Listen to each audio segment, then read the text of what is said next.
Hello and welcome to Channel Sport this morning. It's great to have you join us again. I am Saleh.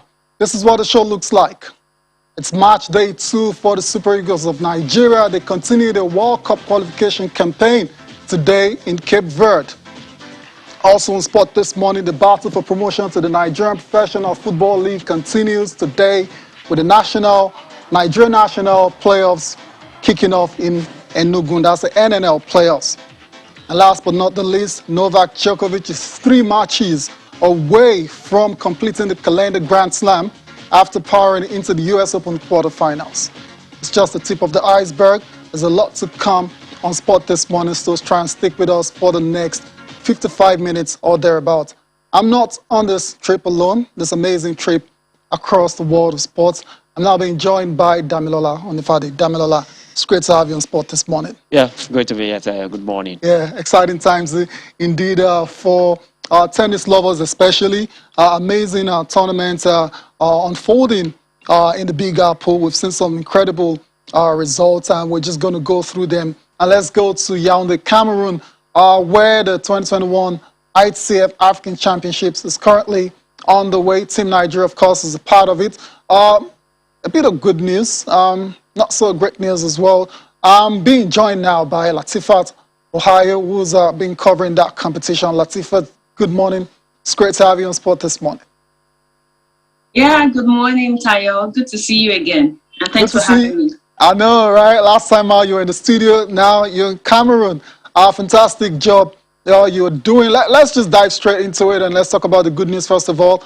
Quadri making it into the semifinals of the men's singles. Yes, it's been a tough road here in Cameroon for Team Nigeria, and when it's table tennis, you always know that it is either Nigeria or Egypt. The arch rivals always go head to head when they converge on the continent, and that has been the story all through the 7 days, about a week already, which actually comes to a wrap today.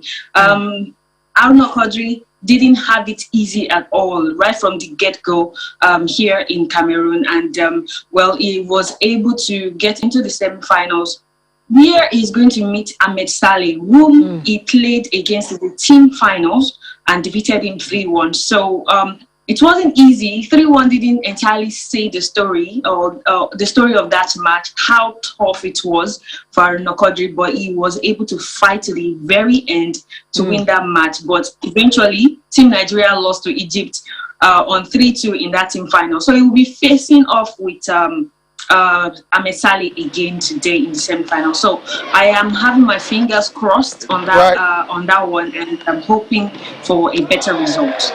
Yes, definitely.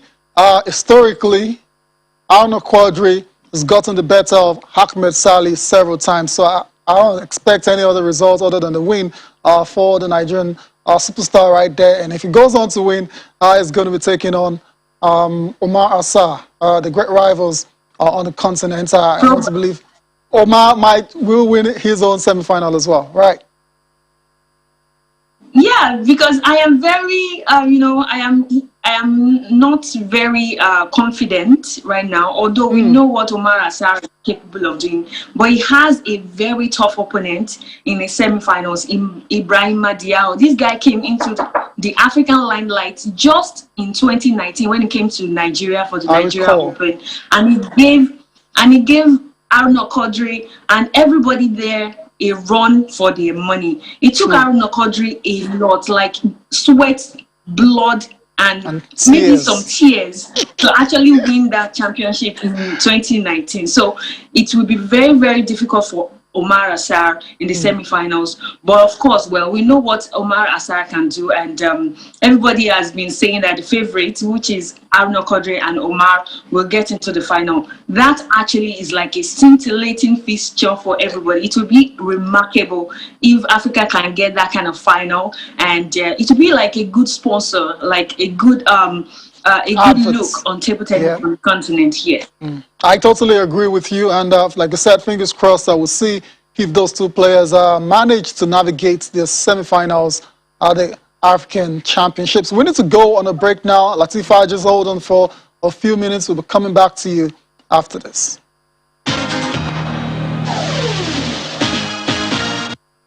You're welcome back to Channel Sport this morning. We're still reviewing Team Nigeria's performance at the ITF African Championships in Cameroon, in Yaoundé to be precise.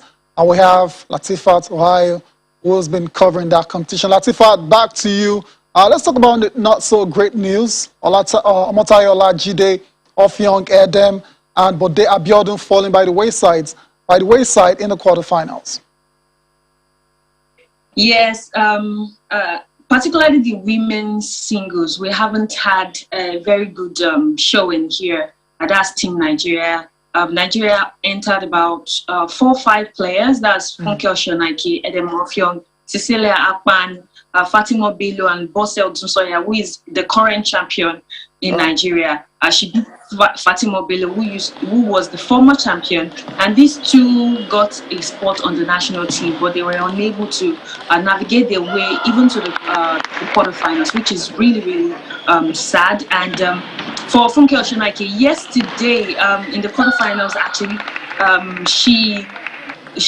the last 16, she lost to Hannah Goda. Hannah Goda, if you know her, Hannah Goda is only 13 years old, and she's been playing table tennis since she was 5 years old, and it has been amazing the kind of growth this young lady has been able to achieve in that 6-year span, and she's going to do so much in Africa. She defeated Funke Oshonaike without actually breaking the sweat. It was that easy.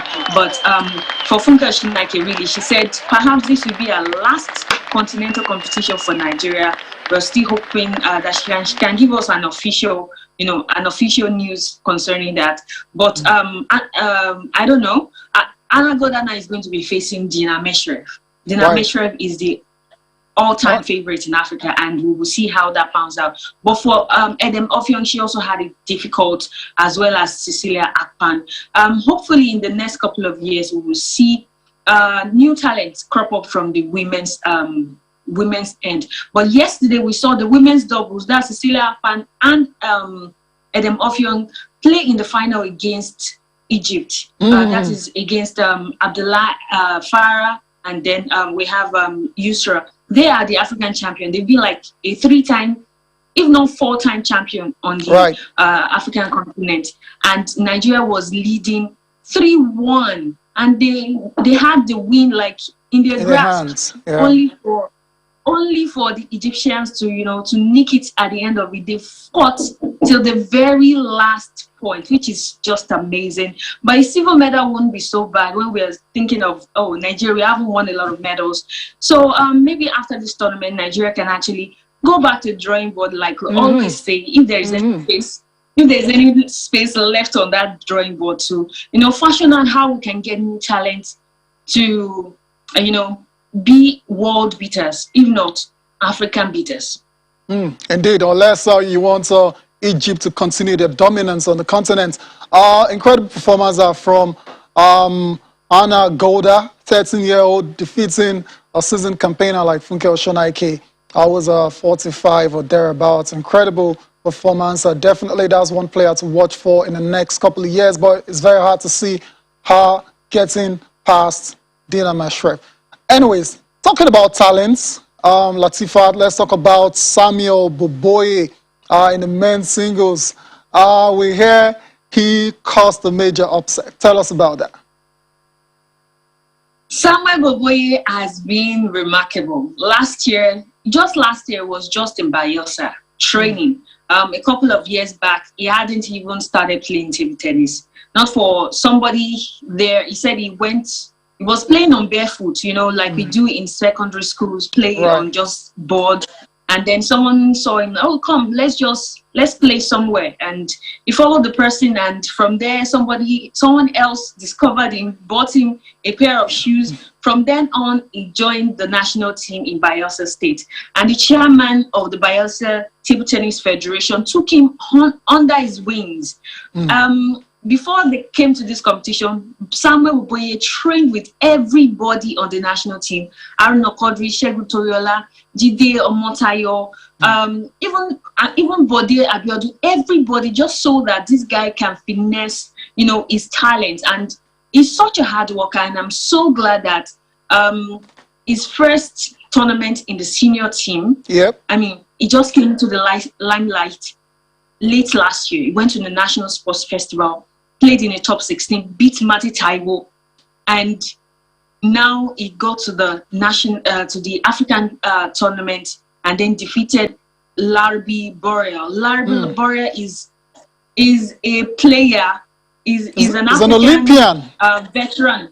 Yeah, he's an Olympian. He was at the 2020 Tokyo Olympics, and we were not expecting it at all. Yeah, we were not expecting it, and he just came out. He was flying. He beat this guy 4-0. Like, I was just screaming in the stands. I couldn't expect. I didn't expect that, but he got to the next round and he met Ahmed Saleh, and you know what happens from there. Yeah, I know what happens from there. We're expecting a lot from Samuel. Yeah, you're spot on. Definitely one talent to watch out for that name. Nigerians, Samuel Oboye, that's his name, is a national junior table tennis champion. Latifat, want to thank you for joining us. But before I let you go, quick one, because I know you're a big tennis buff as well too. What do you think is going to happen at the US Open? Who's winning and who's not? To be or not to be for Novak? Oh wow, he got himself tested this morning, right? Against Brooksby. I watched one of the highlights. One game to 20 minutes. One game. Wow. Like, it's the players now are getting real closer, but what they don't have is the cutting edge. They don't have the last stretch of energy to to take a get over the line of Novak Djokovic. And well, he's into the next round. I'm not sure who he's going to be meeting now because I've had my head so deep in table tennis. It's taking on Matteo Berrettini.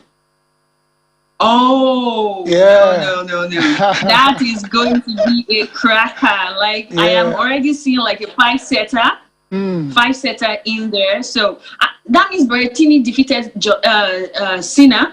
Yes, exactly. Oh, that would be an amazing match. And Novak Djokovic should really have everything working for him if he wants to get into the next round. All right, we'll see how it pans out for Djokovic at the end of the day. Berrettini, Djokovic in the quarterfinals of the US Open. What about the ladies singles quickly before we let you go? Yeah, Emma Raducanu. What can I say about that young lady? I mean, she's in the zone. She's playing so well. After all what she has done all through the tournament, she got a little break because she was having panic attacks. She has never experienced this kind of frenzy before. Right. And now she's back at the US Open. She's gotten into the week 2, the quarterfinals. You know, with the way the WTA singles has been so far, the women's singles, I won't take it away from Raducanu not winning the US Open. Really? Because because it happens all the time. Many players just come from nowhere on the women's singles, and give the top girls a run for their money and win the title. We've seen that happen a long time, like severally. So honestly, at this point, I won't take it faster. I'm just I know that I'm sticking my head and my neck out for this, but she's playing so well. Indeed, we'll see how she navigates. She manages to navigate our next opponent, which is Belinda Bencic, in the quarterfinals. I want to thank you for joining us on the show, Latifat. Hopefully, Anna Quadri can bring it home at the end of today. I am hoping you will. All right, thank you very much. Enjoy the rest of your day. Thank you. Yes, as Latifat, Ohio sports journalist covering the ITTF African Championships in Yaoundé, Cameroon. Let's get on with the show now. A quick one on table tennis. Team Nigeria, not the best outing so far, but still got a chance of winning the ultimate title. That's the men's singles final. Yeah, we're probably left with the hope of that title. Quadri. That's probably Quadri always Quadri of winning. And so But I think it's high time we need to up our game, particularly on the African continent when it comes to table tennis. Indeed. We didn't have a very good Olympic as well. Most of our players even lost in their first games. Exactly. So it's not the best of time for tennis in Nigeria. But let's just put all the energy and the support we can muster now behind Quadri, because a win for him in this tournament will just wipe away all the tears of all the other Yeah, it's going to be tough though. First of all, he's got to defeat Ahmed Saleh in the semis, and then perhaps Omar Assar in the championship decider. Let's move away from table tennis now. We're still talking rackets games, where Lagos State has emerged the overall champions of the maiden national schools rackets game, which ended at Indoor Sports Hall of the National Stadium in Surulere. The Lagos team finished at the top of the medal standing with 4 golds, 2 silver, and 3 bronze medals. Ondo finished second with 4 gold medals, while Kwara State came third with 3 golds and 6 bronze medals. 13 states took part in the 5-day championships organized by the Nigeria School Sports Federation in partnership with the Nigerian Badminton Federation and the Nigeria Table Tennis Federation.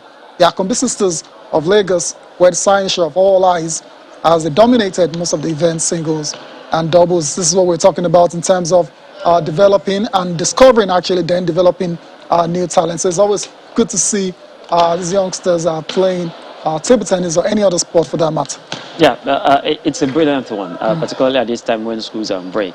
I still believe that if we are going to really get to the peak of taking advantage of the talent in this country, we must find a way to integrate education and sport together, where they can run side by side, not just occasionally when they are on break. That the sport becomes part of the curriculum of our educational system. I agree. And if we can get to that point, there is so much that we can achieve in sport in this country, really. And I think the current system we are having now is probably denying us of that advantage. Indeed, taking a cue from the United States, where school sports is embedded in what they do pretty much, and that's why the USA dominates a lot of the times in international competitions. Let's see if Nigeria can get to that level. Let's take reactions that are coming from the competition.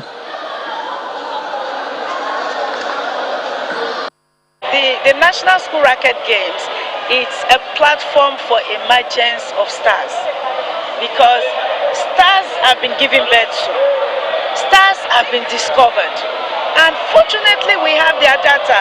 So it is a matter of monitoring their growth and then nurturing them. And we're in collaboration with the Nigerian Table Tennis Federation and the Badminton Federation of Nigeria. So we're working together to ensure that no child is left behind.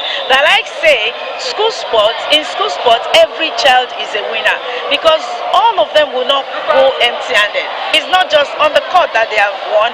They have also won in terms of character building, interaction with counterparts from other states, and it has given them the privilege to compete with their counterparts from across Nigeria, and then to be able to improve on their skills.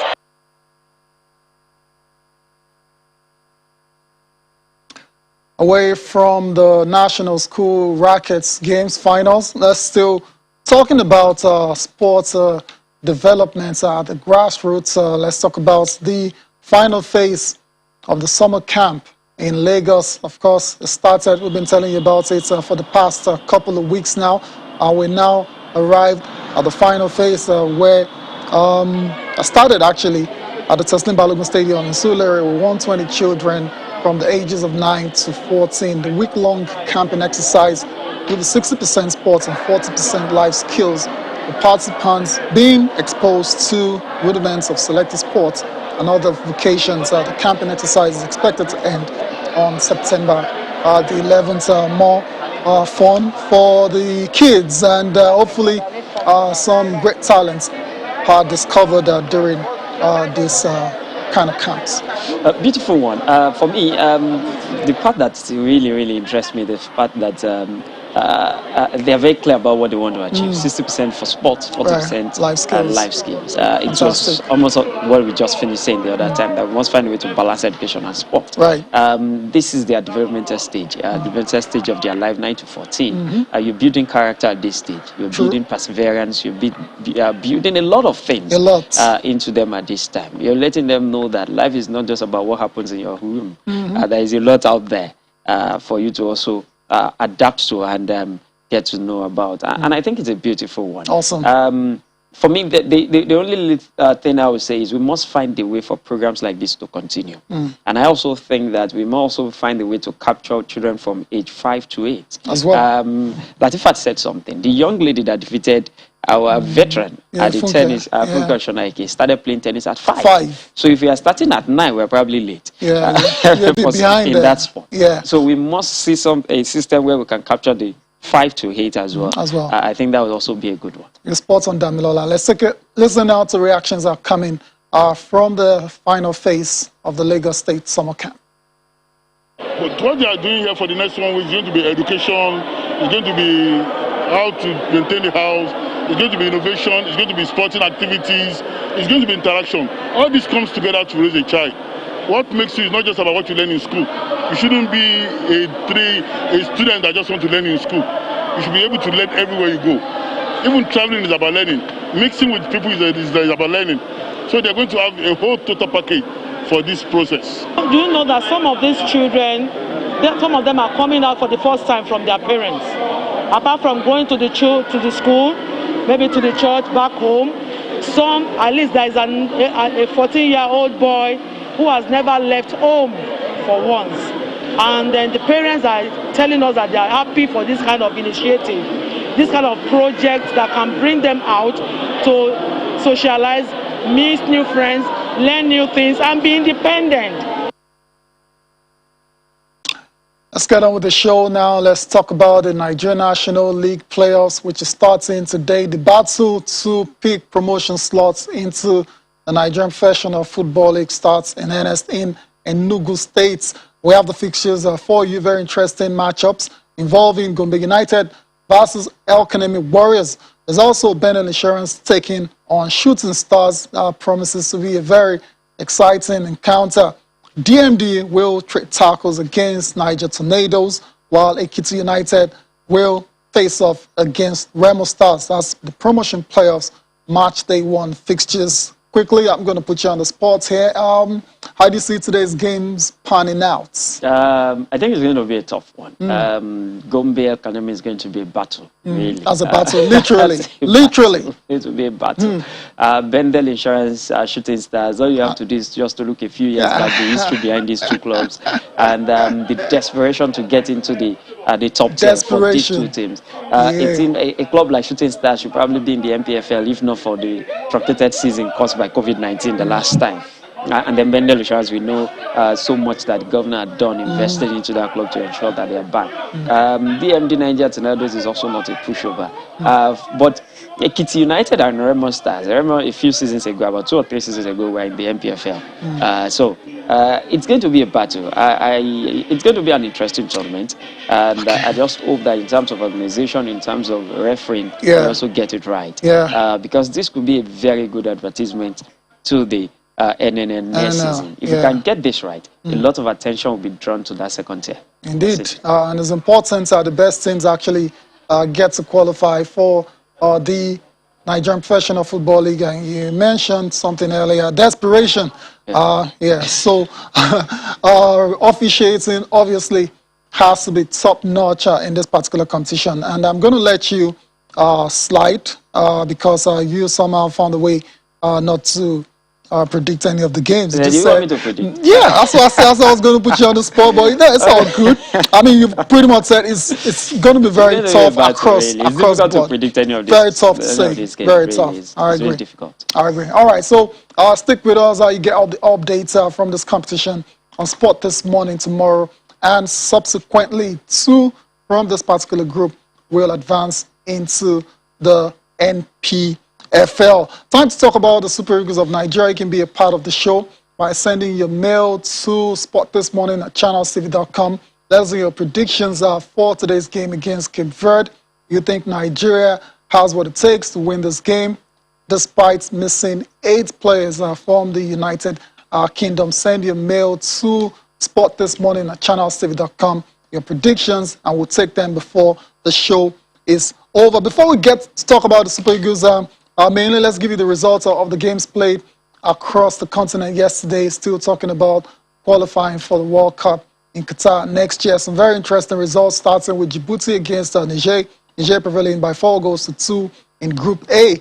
In Group C, which matters to Nigerians a lot, Liberia defeated Central African Republic by a lone goal, which means they're now on 3 points as well too, with Nigeria, which puts a lot of pressure on Cape Verde wanting to get all 3 points as well too, so they could be level with the teams.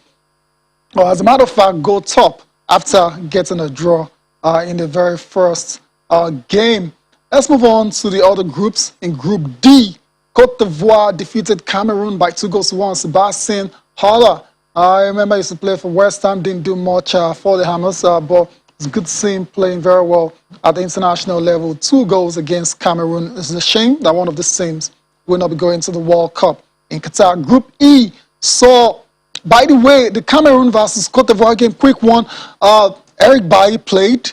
Willie Bowley played as well. 2 players based in England for Wolves and Manchester United. So how come Nigeria couldn't get any of those UK guys? So at least maybe a couple or 2 or 3 to play for the country. I guess that's another conversation for another time. It depends on the COVID rating of the UK, where Cote d'Ivoire is placed. Don't forget that the guys you mentioned played in Nigeria. Yeah, exactly. The problem is we're going to Cape Verde, and Cape Verde is on the red list. On the red list, I get. So, that's where the issue is. If our second game had been in Nigeria, they probably would have played this and missed the first one. Fair enough. That's where the issue is. Fair enough. But we've seen players from Argentina as well to going all over South America. Emiliano Martinez and the likes are going to play in Venezuela, in Brazil, and all of that. But anyways, we'll see how it pans out. The Super Eagles sound very confident despite missing all of those players. Those are the rest of the games played on the continent yesterday. Qualification for the World Cup. Uganda, Mali goalless. Group G, South Africa left it late to defeat Ghana by a lone goal. Group I saw Guinea and Morocco match postponed because of the situation in that country. The coup went down. And Group J was Benin and Congo DR, ended 1 apiece. We need to go on a break now. When we'll come back, I'll be taking all of your messages for the Super Eagles of Nigeria ahead of today's game against Cape Verde.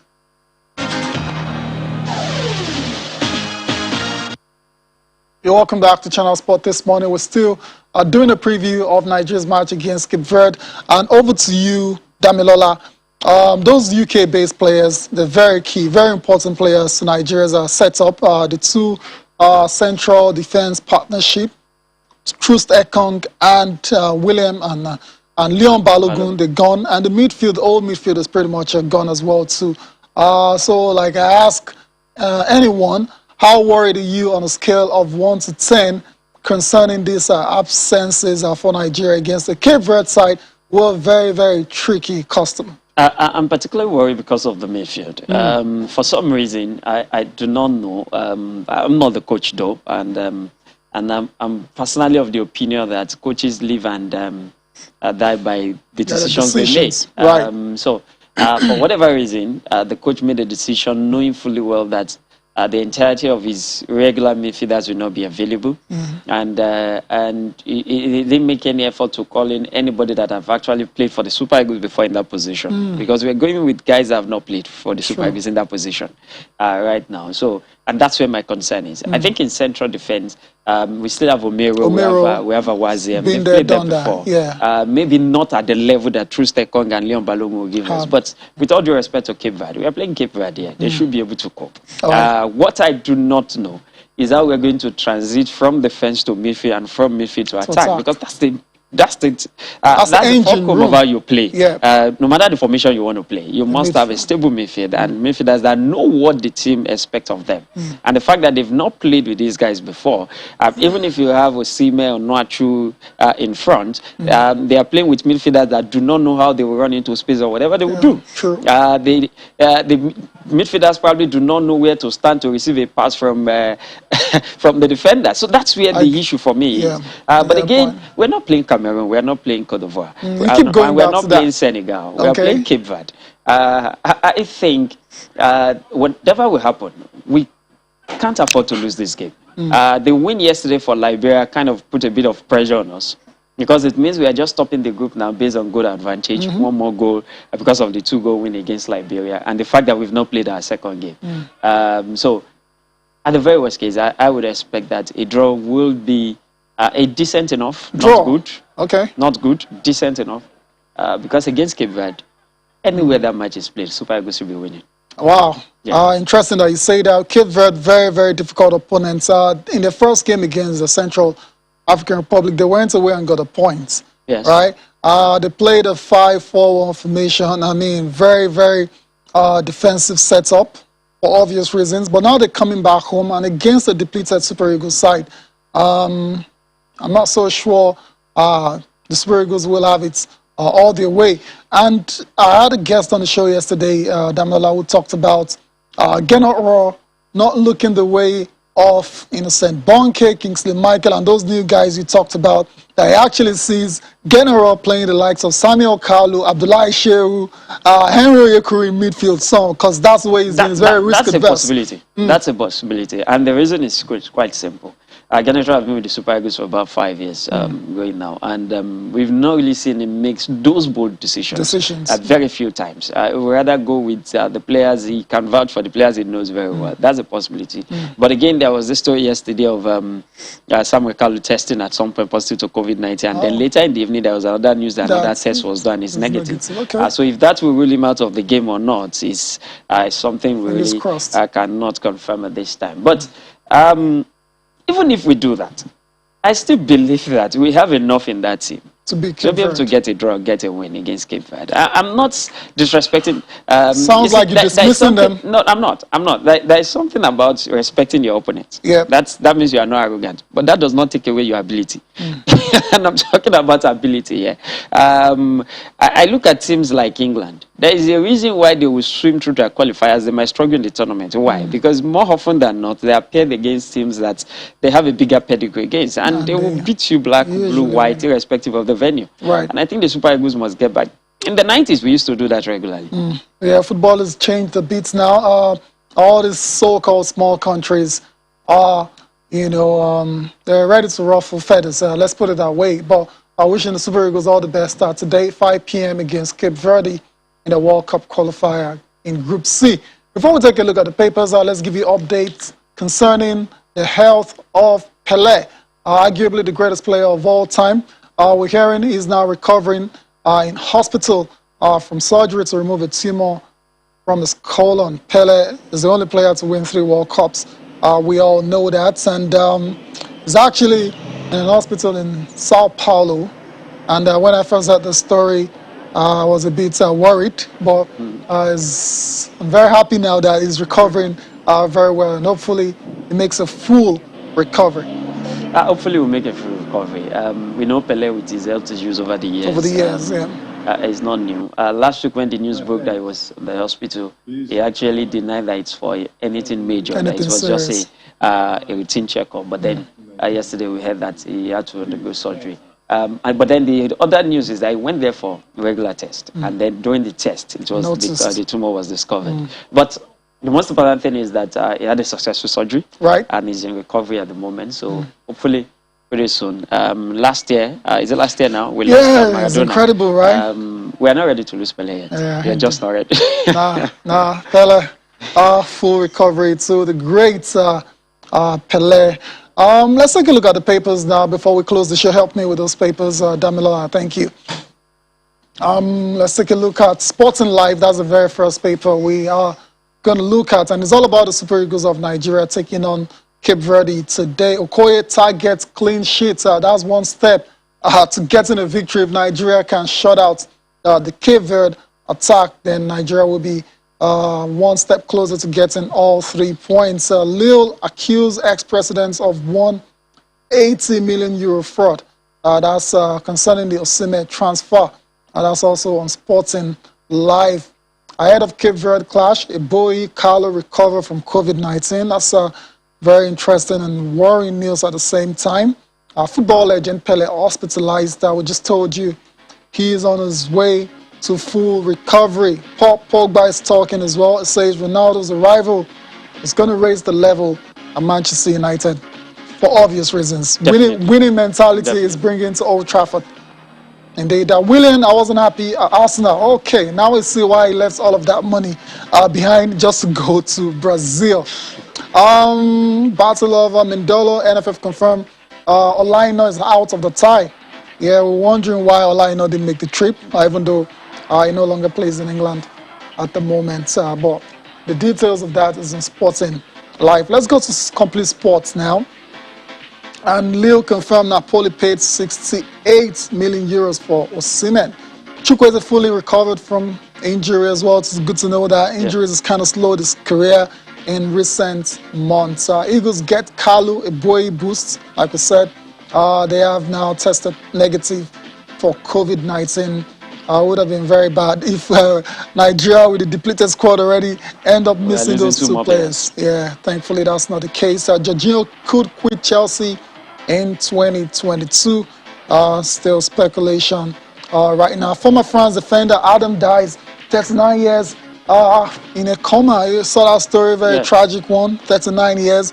Was administered near fatal dose of,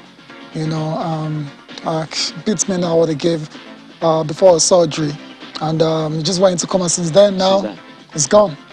Quite a very painful and touching story. Very touching, touching. And some kudos to the wife. Wife who stayed by his side all through. Rest in peace. Ekong Okocha Musa celebrate Yobo at 41. Joseph Yobo, assistant coach of the Super Eagles. And last but not the least, Cape Verde versus Nigeria. Musa set for 100th Eagles cap. Do you think he's going to play today? Yeah, I think he will. Think he'll start? At least if he's to get the 100, he will. Yeah. He will. Maybe not start. Maybe not start. Okay. I think he will. Okay. All right. Then still on Complete Sports, Okoye optimistic of victory against Cape Verde. Raw is also talking. Eagles can win without Ndidi Iwobi and the 6 others who are based in the United Kingdom. All right, so that's it for the papers and that's it for the show as well. Damilola, I want to thank you for your time. Really appreciate it. It's really been a pleasure. Thank you. Thank you for watching as well. Enjoy the rest of your day. I am Tayo Salam.